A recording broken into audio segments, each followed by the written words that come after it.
Hi అండి. అందరికీ నమస్కారం. నేను మీ Priya. Welcome to Priya funny talks. Good evening అండి అందరికీ. ఆల్రెడీ థంబ్‌నెయిల్‌లో చూసారు కదా! సో, నేను ఇది కొత్త బెడ్ తీసుకున్నాను. మా పిల్లల రూమ్ కోసం. పిల్లల కోసం లేండి. ఆహ్, ఏంటి ఇంతవరకు బెడ్డే లేదా అని అనుకోకండి. ఆల్రెడీ బెడ్ మాది ఉండేది పిల్లలకి. అదేమైందంటే ఈ మధ్య కాలంలో నాకు నల్లులొచ్చేసాయి ఇంట్లో. ఫుల్లుగా నల్లులు అసలు ఎక్కడి నుంచి వచ్చాయో ఏంటో. అంటే ఈ బెంగుళూరులో నెల్లులు ఉంటాయని అంటారు. కానీ మేమొచ్చి 10 ఇయర్స్ అవుతుంది. ఈ 10 ఇయర్స్‌లో మేము ఒక 2 హౌసెస్ చేంజ్ అయ్యాము. ఇది మా ఓన్‌ది. ఈ ఓన్ హౌస్‌కొచ్చి కూడా మేము 6 ఇయర్స్ అవుతోంది. బట్ ఇంతవరకు ఎప్పుడు నేను ఈ నల్లులది ఫేస్ చేయలేదండి. ఇంతకుముందు హౌసెస్‌లో కానీ, ఈ హౌస్‌లో గానీ. బట్ ఈసారి ఎక్కడి నుంచి వచ్చాయో ఏమో తెలీదు గానీ నల్లులొచ్చేసినాయి. ఆ బెడ్ అంతా నల్లులున్నాయి. సరే అది బెడ్ కూడా ఓల్డ్ అయిపోయింది. అంటే మేము తీసుకొని 10 ఇయర్స్ అయిపోయింది. మా మ్యారేజ్ కొత్తలో తీసుకున్నాం ఆ బెడ్‌ని. సరే ఇంక చేసేదేం లేక కొత్త బెడ్ తీసేసుకున్నాము. అంటే ఈ కొత్త బెడ్‌కి ముందు కూడా ఒక 15, 20 డేస్ వదిలేసానులెండి బెడ్ తీసుకోకుండా. ఎందుకంటే ఆ 15 డేస్‌లో ఒక 3, 4 టైమ్స్ స్ప్రే అంతా చేశాను. మొత్తం హౌస్ అంతా స్ప్రే చేశాను. ఈ బెడ్ మొత్తం క్లీన్ చేశాను. బ్యాక్ సైడ్ అంతా క్లీన్ చేసేదానికి నాకు ఆ టైం పట్టింది. సో, ఇంక అంత గ్యాప్ ఇచ్చి ఆ 15 డేస్ మా పిల్లలు హాల్లోనే పడుకున్నారు. బెడ్ అవి వేసుకొని. బెడ్ కాదులెండి బెడ్ షీట్స్ అవన్నీ వేసుకొని హాల్‌లో పడుకున్నారు. అన్ని రోజులు మేము గ్యాప్ ఇచ్చి అన్ని స్ప్రేస్ కొట్టి అంత చేసినా కానీ ఇప్పటికీ అక్కడొకటి కనిపిస్తూనే ఉన్నాయి. సరే ఇంకెన్నాళ్ళని పిల్లలకి బెడ్ లేకుండా ఇలా చేస్తాము. ఎలాగో స్ప్రే చేస్తూనే ఉన్నాం కదా! వీక్‌లో 2, 3 టైమ్స్. సో, బెడ్ తీసేసుకొని ఇంక దానికి కూడా స్ప్రే అది చేసుకుంటూ ఉందాము అనేసి ఫిక్స్ అయ్యి తీసేసుకున్నాను. మీకేదైనా టిప్స్ తెలిస్తే చెప్పండి నల్లులు పోవడానికి. ఇక్కడ బెంగుళూరులో ఉండేవాళ్ళు ఎవరైనా ఫేస్ చేస్తుంటే. నేను ప క్యా క్యాట్‌నిల్ స్ప్రే అనేది యూజ్ చేస్తూ ఉండేదాన్ని. అది అన్‌అవైలబుల్‌లో ఉంది. ఔట్ ఆఫ్ స్టాక్‌లో. సో, మీకు తెలిసి ఇంకేదైనా స్ప్రే బాగుంటుంది అంటే ప్లీజ్ నాకు కమెంట్స్‌లో సజెస్ట్ చేయండి. ఇక్కడ నేను ఆ బెడ్ తీయడానికి నానా కష్టాలు పడ్డాను స్టార్టింగ్‌లో. సిజర్ ఎట్లెట్లో ట్రై చేశాను. అది కట్టే అవ్వడం లేదు. మళ్ళీ మా హస్బెండ్ తీరుగా ఇస్తున్నారు. దానికి వాళ్ళే ఒక బ్లేడ్ ఇచ్చారు తీసుకొని. అదేదో ఫస్ట్‌లోనే ఇచ్చిండొచ్చు కదండీ! నేను కొంచేపు కుస్తీలు పట్టాక ఆ తర్వాత నా కుస్తీ చూసి నవ్వుకొని తర్వాత ఇస్తున్నారు ఈ బ్లేడ్ ఉందని. అదే మళ్ళీ ఆ బ్లేడ్‌తో తీసాక అది ఈజీగా వచ్చేసిందిలెండి. ఆ తర్వాత ఇంకెలాగో వచ్చాను కదా అనేసి మొత్తం సర్దేస్తున్నాను.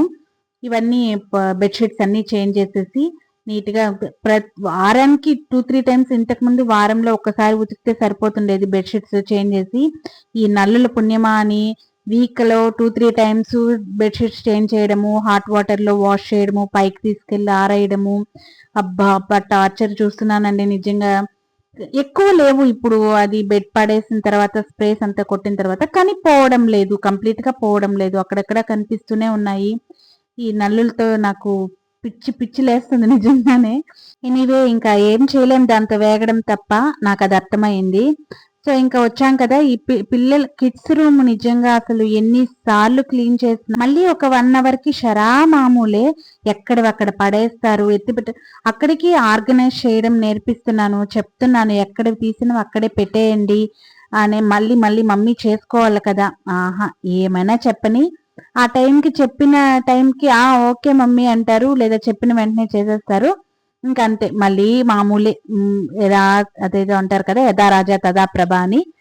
సో, అలా అన్నమాట మా పిల్లలు. చెప్పినప్పుడేమో చేస్తారు. అలా అని చేయకుండా ఏమి ఉండరు. చెప్పినప్పుడు చేస్తారు. తర్వాత మళ్ళీ పో కొంచేపు తర్వాత మళ్ళీ వాళ్ళ పనుల్లో వాళ్ళుంటారు. ఎక్కడివక్కడ పడేసిపోతూ ఉంటారు. ఈ రూమ్ అసలు ఈ కిడ్స్ రూమ్‌కి ఒక దండం పెడుతుంటాను నేను. క్లీన్ చేయాలంటే చుక్కలు కనిపిస్తూ ఉంటాయి. మా ఇంట్లో ఉన్నన్ని సాఫ్ట్ టాయ్స్ ఇంకెక్కడా ఉండవేమో అనిపిస్తుంది. ఎక్కడ పిల్లలున్న హౌసెస్‌లో కూడా ఇన్ని సాఫ్ట్ టాయ్స్ ఉండవు. అదేం పిచ్చో మా పిల్లలకి మిగతావి కొంటారో కొనరో తెలీదు కానీ, ఈ సాఫ్ట్ టాయ్స్ అంటే మాత్రం చాలా ఇష్టము. అంటే రోజు రాత్రిళ్ళు వాళ్ళు ఖచ్చితంగా అవి 1 ఆర్ 2 ఏంటి 3, 4 పెట్టుకొని వాళ్ళు పడుకోవడం కన్నా బెడ్ పైన వాళ్ళ బొమ్మలే ఎక్కువుంటాయండి. చెప్తే నమ్మరెవరు. అన్ని పెట్టుకొని పడుకుంటారు.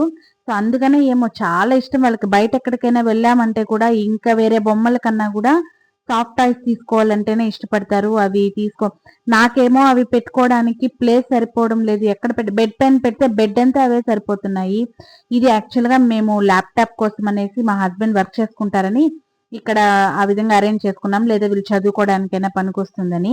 అది ఇప్పుడు సాఫ్ట్ టాయ్స్ పెట్టుకోవడానికి యూజ్ అవుతుంది మాకు. అంటే మా హస్బెండ్ మా రూమ్ లోనే వర్క్ చేసుకుంటారు. ఇంకా ఇక్కడ ఖాళీగానే ఉంది కదా అని అక్కడ పెట్టి సర్దుతున్నాను. ఈ ఈ దివానీ కట్ చూడండి. భయపడకండి చూసి. అంత ఘోరంగా చేశారు. అంటే చెప్పాను కదా అదే ఇన్ని రోజులు అటు సైడ్ బెడ్ లేదని.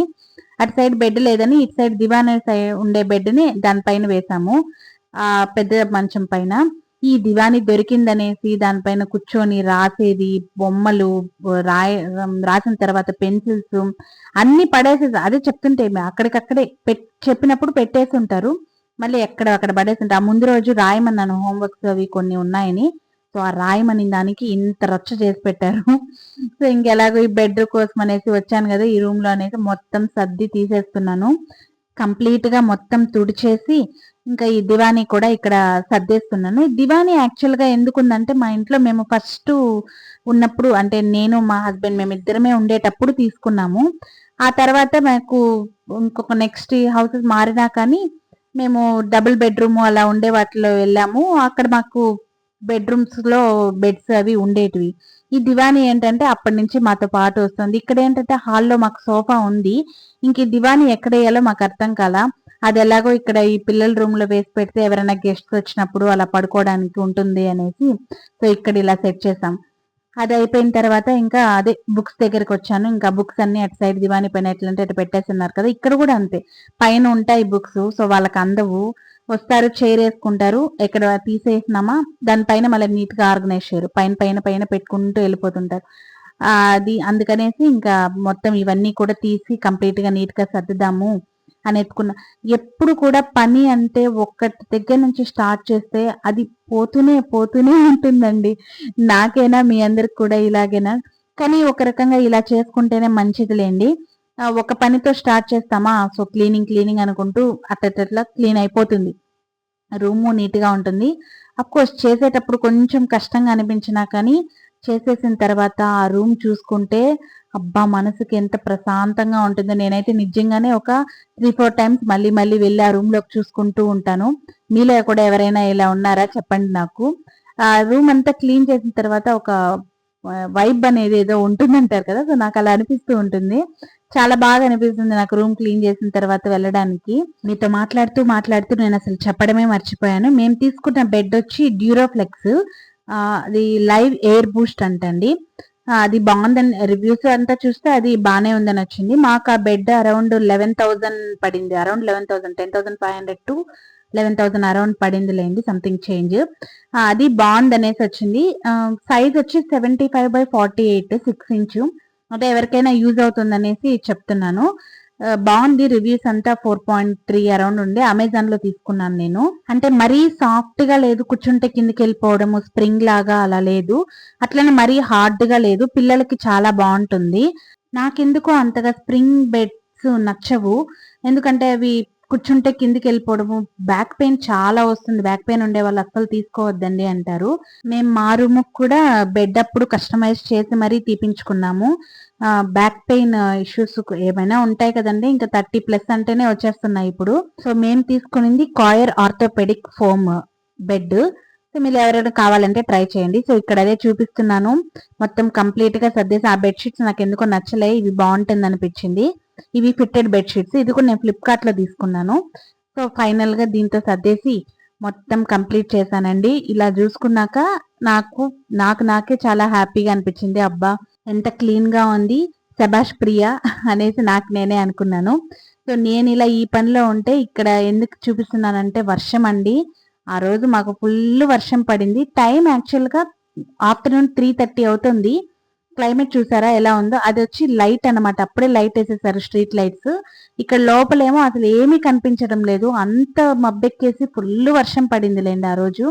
ఇంకా మా పిల్లలేమో నైట్ అయిపోయేసరికి వాళ్ళకి ఈ హాలిడేస్‌లో ఏం చేయాలో తోచకుండా క్రికెట్ ఆడుతున్నారు వాళ్ళకి వాళ్ళే.